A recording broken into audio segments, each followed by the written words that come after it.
চিংড়ি মাছ তো অনেক রান্না করে খেয়েছেন, চলুন না একবার এইভাবে রান্না করে দেখুন। প্রথমে মশলাটাকেই বানিয়ে নেব।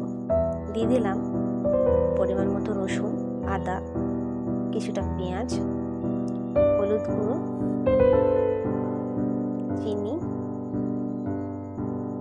জিরে গুঁড়ো,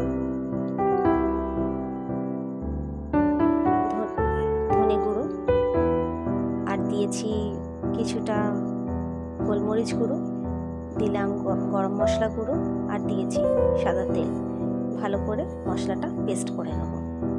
ওইদিকে চিংড়ি মাছ ধোয়া হয়ে গেছিল, তাই নুন হলুদ মাখিয়ে রাখলাম। কড়াই দিয়ে দিলাম তেল। তেলটা ভালো মতো গরম হলে মাছগুলো ভেজে নেব। আমার এই ছোট্ট চ্যানেলে যারা নতুন, অনুরোধ থাকবে চ্যানেলটিকে সাবস্ক্রাইব করে পাশে থাকা বেল আইকনটা ক্লিক করে অল নোটিফিকেশনটাকে অন করে দেবেন।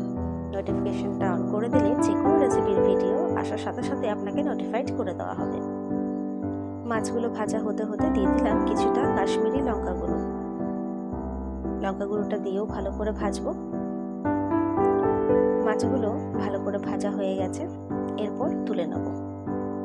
তেল ছেড়ে তোলার প্রয়োজন নেই, কারণ তেল তো নেই, তাই কড়াই থেকে মাছগুলো তুলে নিলাম।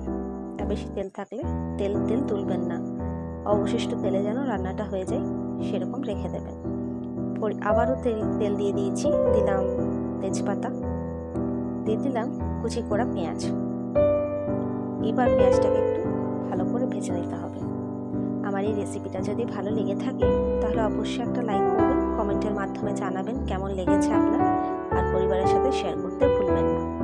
পেঁয়াজটা ভালো মতো ভাজা হয়ে গেছে, তারপর যে মশলাটা আমরা পেস্ট করে রেখেছিলাম সেটাকে দিয়ে দিলাম কষিয়ে নেওয়ার জন্য। মিক্স করে দেওয়ার পর দিয়ে দিলাম পরিমাণ মতো নুন, আর যে পাত্রে মশলাটা বেটেছি মানে মিক্সির যে বোলটা, ওইটা ধুয়ে কিন্তু জল আমরা পরে ব্যবহার করব, সেটা ফেলে দেবেন না। ঢাকা দিয়ে আমরা মশলাটা কষিয়ে নেব যতক্ষণ না তেল ছেড়ে আসে। ঢাকা খুলে দেখলাম এখনো কিছুটা বাকি আছে, একটু নেড়ে চেড়ে দিলাম তলায় যেন আটকে না যায়। আবারও ঢাকা দিয়ে রেখে দেবো কিছুক্ষণ। আবারও খুলে দেখছি, এবার কিন্তু হয়ে গেছে। দেখুন কি সুন্দর কালারটা এসেছে। এই মশলাটা থাকলে কিন্তু যে কোনো রান্না খুব ভালো হবে। ভালো করে মশলাটা কষালে যে কোনো রান্নার বা যে কোনো পদের টেস্ট কিন্তু অনেক গুণ বেড়ে যায়। দিয়ে দিলাম জল।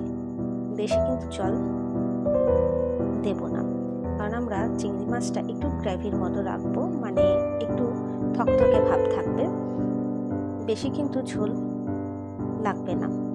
জল দেওয়ার পর আমাদেরকে 5 থেকে 6 মিনিট জাল দিতে হবে। জলটা দেওয়ার পর জাল দেওয়া হয়ে গেলে চিংড়ি মাছগুলো দিয়ে দেব।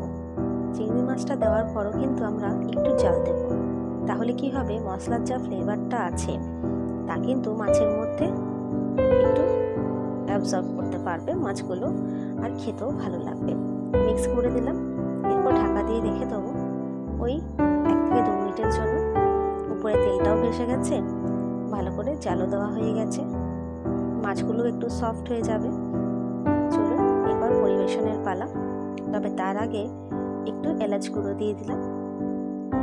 মিক্স করে আর জাল দেবো না, 30 সেকেন্ডের মতো শুধু একটু নেড়ে ছেড়ে নিলাম, তারপর ঢাকা দিয়ে রেখে দেবো। পরিবেশনের সময় পরিবেশন করবেন যে কোনো পদের সাথে, আপনি দিতে পারেন তা পোলাও হোক কিংবা ভাত। চলুন দেখা হচ্ছে পরের ভিডিওতে নতুন রেসিপির সাথে।